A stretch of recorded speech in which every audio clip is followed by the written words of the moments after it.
Hello YouTube viewers, welcome to my channel Science to Technology. In today's show, Rocket Monday, we're gonna talk about economics of reusable rocket. So let's dive deep into it. Now you have to understand, we are just about to enter 2025, so almost every Tom, Dick and Harry is jumping into the ring. Ring is reusable rocket at this point in time. For example, ISRO just got $1 billion from Indian government to build NGLV, next generation launch vehicle, whose booster is supposed to be reusable and supposed to use liquid methane and liquid oxygen. Now aim target is that it should fly in 2035. So that's one player. Another player is Rocket Lab. Now, Rocket Lab started their journey with Electron. Now, they knew very early on that Electron was a tiny rocket. It was just like, get the motion going. So, Neutron. Now, thankfully, things have changed from when they actually launched it. And they have learned a lot, and they are building a completely reusable rocket for first flight supposed to happen in 2025, meaning next year. Now, be mindful, this is the same company that was claiming they will eat, the CEO will eat their hat if they ever try to reuse Electron, which they did. So it's one of those things have changed. When the rocket company started in early 2010, it was completely different versus what is now. So everybody is redesigning everything from ground up to be reusable. Blue Origin New Glenn, that's supposed to be having its first flight in 2025. Now they are claiming they should be done by December, but maybe it could happen. Again, Jeff Bezos is one of those dudes you do not underestimate. Dude has deep pockets, and again, they do have certain experience. The fact that their engine actually did a space mission 2 times and it worked without any issue, that's good. And the fact that they have actually lot of experience in landing, propulsively landing, they have experience. So don't count them out, but I do expect them to have like a first flight successfully happening in 2025, hopefully. And then we have Daddy, which is SpaceX Starship. Now, Starship is Gen 2 product because again, everybody else is trying to make Mark 1. This is Mark 2. They already have Falcon 9. This is Mark 2 product. Now, what is the biggest difference here? Even the second stage is reusable. So that's the whole point. Now, this companies I'm focusing on simply because they have the probability of actually getting things done. Does not mean all the companies that I'm not covering has zero probability. It's just that these are my picks, so to say.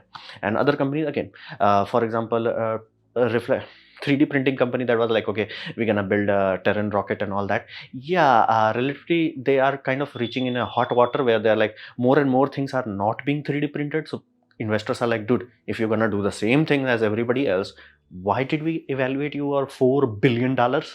So things are a bit murky there. So here, these 4 players generally have either solid pocket or a good track record. So let's understand Falcon 9. Now, at this point in time, you have to understand Falcon 9 is not the first rocket to try this sort of thing. Many have tried, and the one that actually went from drawing board to actually doing some testing was DC-X, this puppy. Now, this puppy actually proved that you can throttle rocket engines in such a way that you can have landing. And this puppy was 20 years before SpaceX. So the principle was kind of proven, so to say. Again, it was not orbital class, it was prototype only, but it did prove the idea that maybe it can be done. It was just a very early stage. Maybe it can be done. Now, as of now, when I'm making this, there's no company other than SpaceX that have reached it. SpaceX is the only company who I can pick up a phone and it's like, bro, I need a rocket that is orbital and I need it to be reusable. They're like, I got you, fam. Nobody else exists. Nothing, zero, nada. So they are the only one that have reached it. Now, when this milestone happened, this happened in 21st December 2015. So next year it will be 10 years. It's not that long ago. So this moment happened on 21st December 2015. So it was the first landing. Now, as of now, when I'm making this video, as in November 2024, they have 291 plus landing. Now that number may seem very huge, may seem very small, but to give you context, there are countries. Let that be very clear. There are countries. You have to combine all of them together. They might have this many launches, let alone landing. This number is not big. It's humongous. It's ginormous. Given the fact this only happened 10 years ago. Like, this rate of growth is bonkersly high. And as of now, there is a very good chance by the time this year is over, SpaceX might have finally broken through the record of 2 launches per week. Meaning they would have crossed more than around 110, so to say, launches. They are very close. I'm not sure because, again, weather is a factor, FAA is a factor, all of those things may slow it down, but there is a good chance they could pull it off. Or if not this year, definitely sure into 2025 they're going to crack it. So that is not in same league. That's like exponentially better. Like you are barely transferring kilobits, they are transferring gigabytes. Completely different ballgame.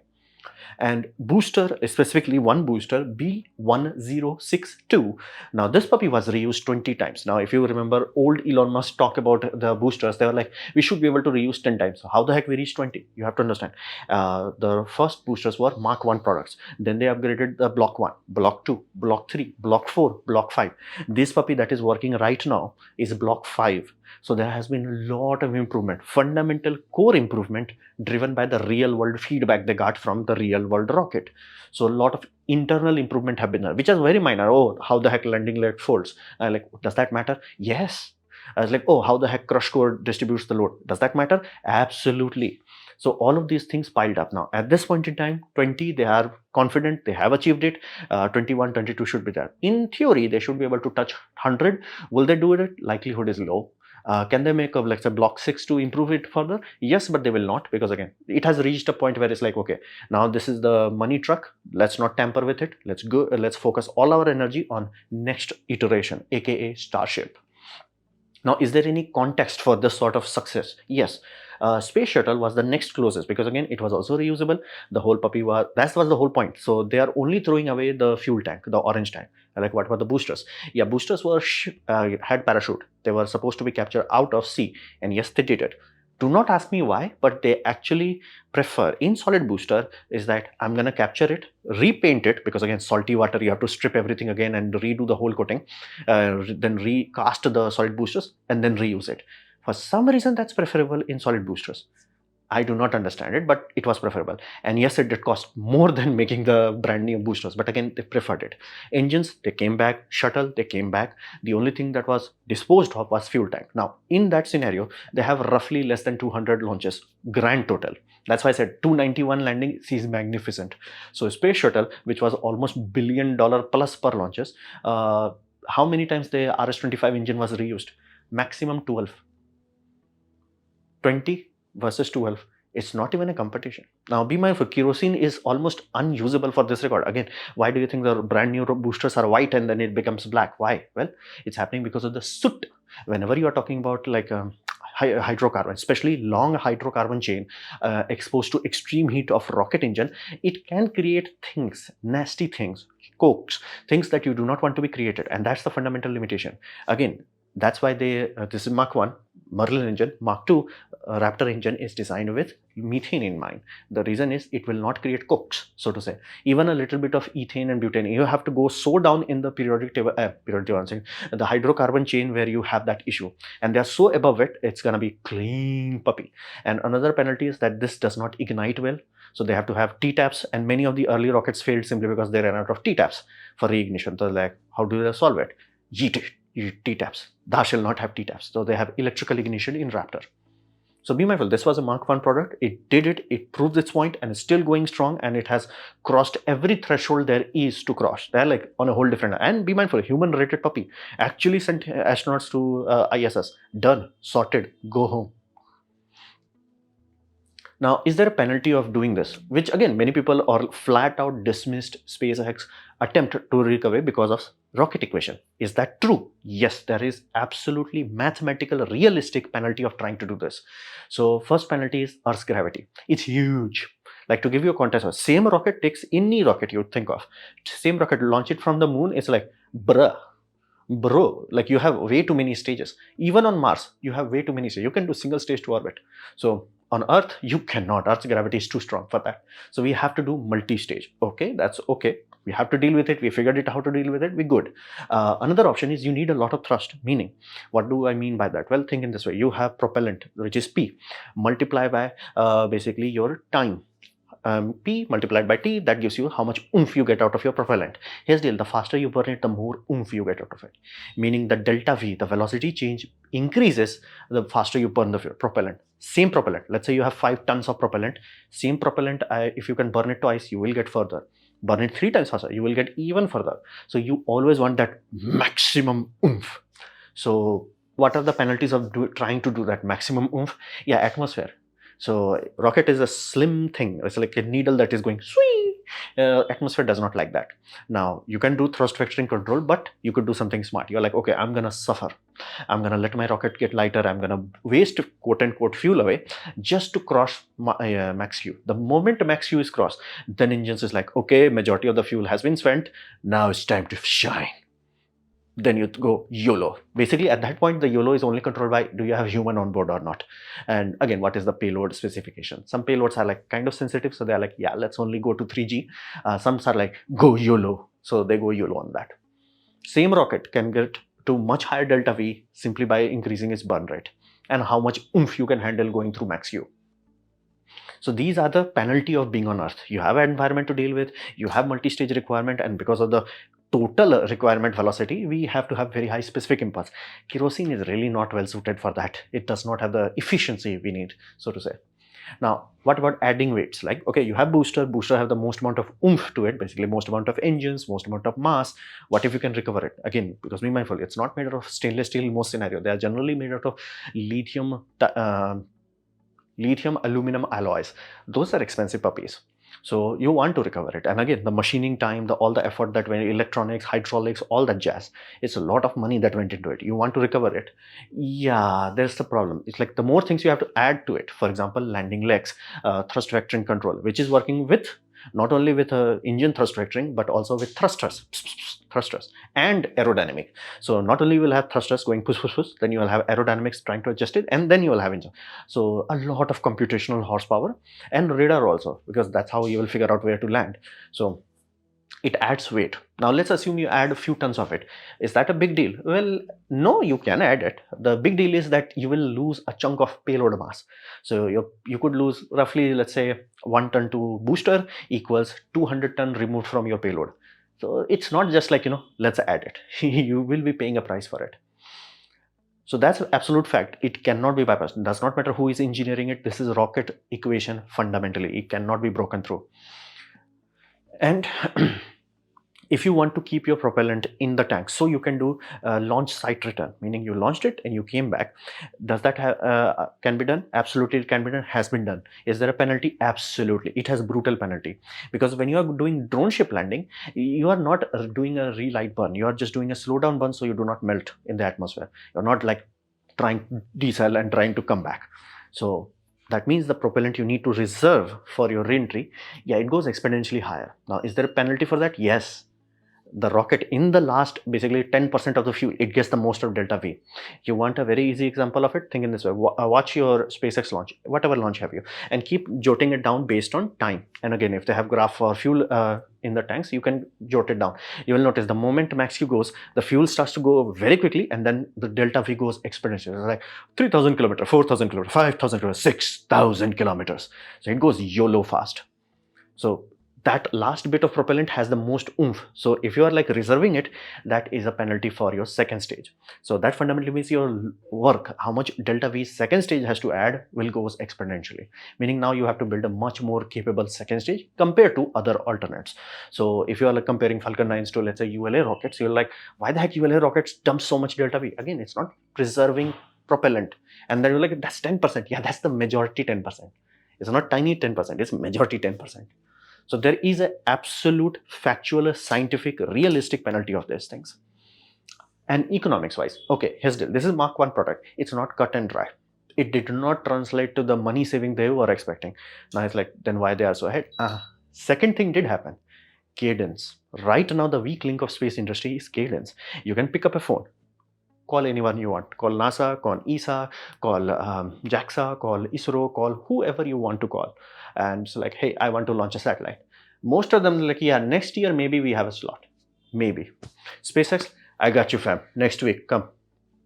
That cadence translated exponential gain over time. Because here's the deal, you have same amount of employees, right? Like say 500 employees, cool, awesome. But here's the deal, you're paying them monthly. You're not paying them launch basis. You're paying them monthly. And if you, instead of getting 5 launches done out of them, if you're launching 5 launches per month, yeah, again, that has not been achieved. 5 launches per year, you're getting like, 50 launches a year. Is like, damn. So that's why the economic benefit came from cadence, and cadence allowed them to secondary benefit. First being mass production. They can mass produce it. Okay, instead of building only 100 engines, they're like 100 engines built in few months. And now they have realized, oh, we can do this to refine the cost easier manufacturing, easier assembly. All of those things does not make sense for a system which is just use and throw. For example, why did they build a Starship Mark 1? It was useless, but they built it because they can figure out how to optimize everything. How quickly can we ship the engines? Like here's the deal, how many companies they have work so hard to like, okay, we have an engine, how do we attach it? Let's build a completely dedicated jig which has only one job: take the engine, yank it. Why? They learned it so quickly because again, they were mass producing it. There are so many subtle things that you do not think about if you are only dealing with 25 pieces. You think about them very thoroughly if you are like, oh, 25 pieces per week. So economics is not cut and dry, especially for Mark 1 product. Again, this boat is like, okay, we have the boat, problem solved. No. First they had to make a lot of adjustment into the boat itself too, so it remains exactly where it needs to. Then they had a lot of issues where, toing, as a building went, toing, rocket collapsed, and then they had to build a crabber robot which went from the bottom and just joints it from the bottom. Yes, there is a robot there. That's the only reason why they can have so many returning without falling over. That was a very big issue.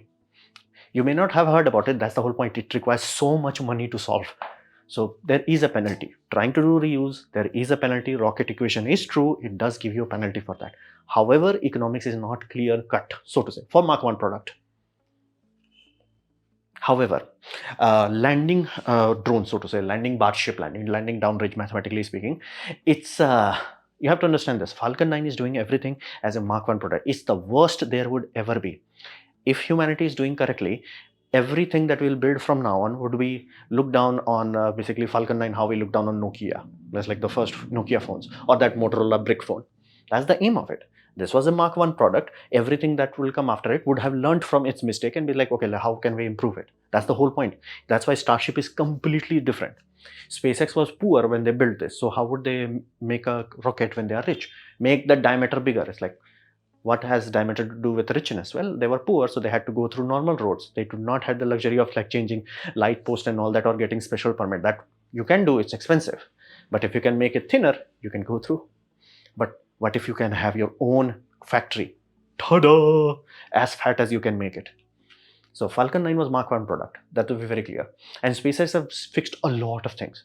Another problem was landing on drone site is very expensive. And the best example of this is Russia-Ukraine war. You must have seen how the heck West implemented price cap on someone else's stuff. Going to someone else's stuff. How the heck that happened? Well, it happened because of insurance.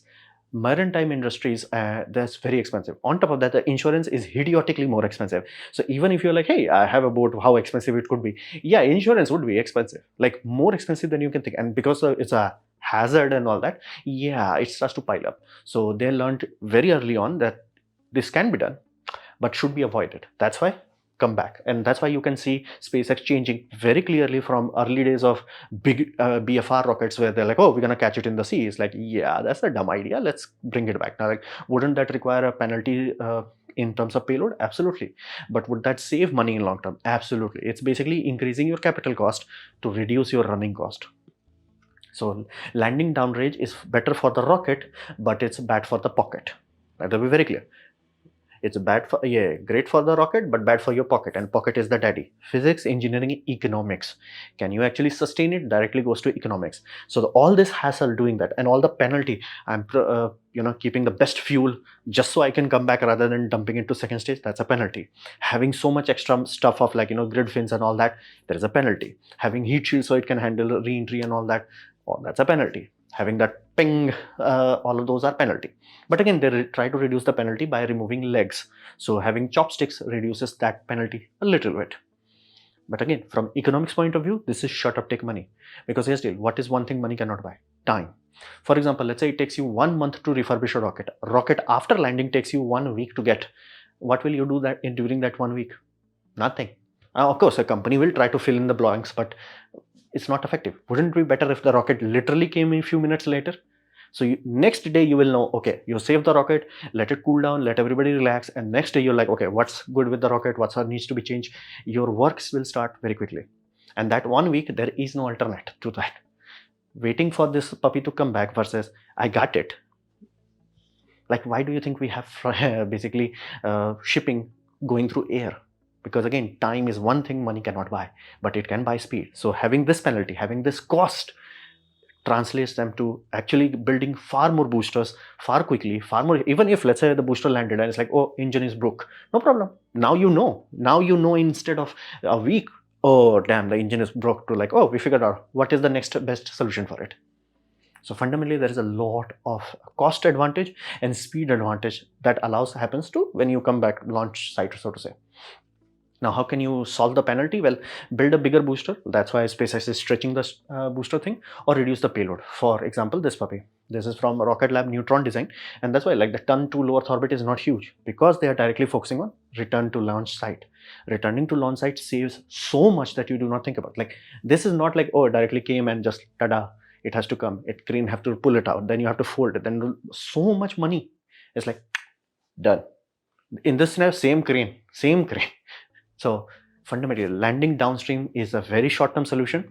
Mark 1 product, Mark 2, that shall not do it. And what about second stage? In principle, you can still do the same thing, capture it exactly where you launched from. Like how? Well, it's in orbit. It generally goes to orbital velocity. Most of them can easily do 1 or 2 orbits, so you can like come back. It can be done. Again, I do not know about the bureaucracy of it, but in principle, it can be done. So landing downrange for booster is a very short-term thing. For Mark 2 products, nobody is doing that. So what can we expect in the future? Well, here's the deal. If things are going well, humanity should look down on this time period as 20, 30 years after this, where we're like, hey, all rockets are reusable. And I mean complete reusable. Boosters, basically booster and second stage, both should be reusable. It should be normal. It should be like how we have reusable stuff, should be normal then. Now, be mindful, what about the design? Which philosophy will win out? We do not know. Right now, every design is subject to change. It's like, terms and conditions, subject to change. Everything is subject. You're like, okay, Blue Origin is going to do this. Not sure. China is going to do this. Not sure. Electron is going to do this. Not sure. Right now, it's in early stage. Like, think in this way. Right now, if you were there in 3G era, mobile phone era, you must have remembered there was a very weird issue with 3G where it's like almost like dial-up, where it's like either you can make a phone call or you can use data. You could not do both. And in 4G, they're like, yeah, that was stupid. Let's just use data and use voice encoding into data. That was far more efficient. Took time. And you will be shocked, like it actually took us time to do that. Yes, it did. But again, we solved it by 4G. Same thing will happen here. We do not know, we do not have the eyes of the future where we're like, oh, this is how it works. Oh, these are, or some people may find out, hey, just deal with the drone ship landing. It's far more cost effective. We do not know. Everything is subject to change based on data that will be collected. And high launch cadence. How can you figure out which is the player is the most likely to win? High launch cadence. That directly amplifies all the investment. You are paying for the employee. Let's say you have 50,000 employees. How much work you can get out of them? Because again, time is a fixed element for everybody. For your competitor, everybody. So high launch cadence is the key here. Because be mindful, the fundamental law of universe, money does not buy time, it only buys speed. As of now, there is no real competitor because again, everybody is trying to reach where Falcon 9 has been for almost 10 years. So that's like a monopoly if there ever was. So that's a good monopoly. But let's see what happens. And I will never count down Jeff Bezos because the dude has pockets. And again, there are certain design elements that he is doing. It's very thought out, where it's like, let's plan it properly. I'm like, damn. And if they successfully manage to do drone ship landing in one go in first try, that would be like, damn. That will be like the big time. That will be almost like how chopstick was catched. It's like, and you do want competition. From a national point of view, from an economics point of view, always want competition. So we want competition. So let's see what happens. So this was my presentation on economics of basically reusable rockets. Hopefully you have liked it, learned from it. In that case, please click the like button, share it amongst your friends. That will help me a lot. If you didn't like it, didn't enjoy it, I urge you to press dislike. Press it twice to show me extra disappointment. Please leave a comment because I do try to reply to all of them. Subscribe, press the bell icon if you're free, and as always, thanks for watching.